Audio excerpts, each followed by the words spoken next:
6 ঘন্টার মধ্যে উত্তর আর 24 ঘন্টার মধ্যে দক্ষিণ সিটি কোরবানির বর্জ্য অপসারণ হবে, এমন ঘোষণা ঢাকার 2 মেয়রের। ঈদের এই সময় স্বাভাবিকের চেয়ে 42,000 মেট্রিক টন বর্জ্য বেশি তৈরি হয়।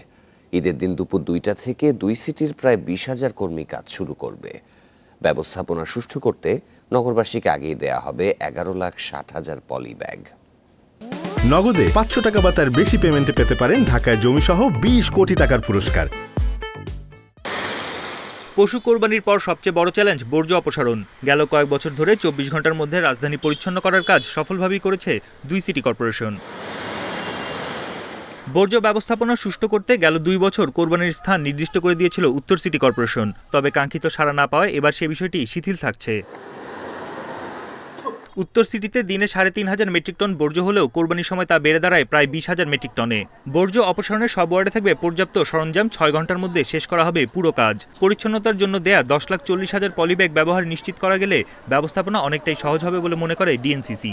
আমাদের যারা কনজারভেন্সি ইন্সপেক্টর যারা আছে তারা তার ওয়ার্ডের প্রতিটি জায়গায় কথা বলছেন। আমরা কল্যাণ সমিতির সাথে কথা বলছি, সোসাইটিগুলি যেগুলি আছে তাদের সাথে কথা বলছি, যাতে করে এই ব্যাগটির ব্যবহার যাতে করে হয়।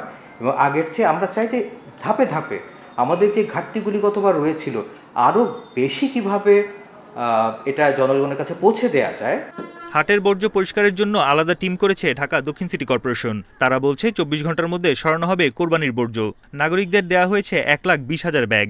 আমরা তো আসলে নির্দিষ্ট স্লটার হাউস মানে কুরবানির জায়গা আমরা করতে পারি না আমাদের কারণে। এটা যদি আমরা করতে পারতাম তাহলে এই বর্জ্যটা আরও অনেক সহজে আমরা অপসারণ করতে পারতাম। যেই ব্যাগটা আমরা দিচ্ছি সেটার মধ্যে যাতে বর্জ্যটা রেখে দেয়, আদরে যে অন্যভাবে রাখলে সেটা কিন্তু অপসারণের সময় লাগবে। এখন আপনার এই যে যদি ছড়ায় ছিটিয়ে রেখে দেয় সেটাকে ওয়াশ আউট করতে কিন্তু অনেক সময় লাগবে।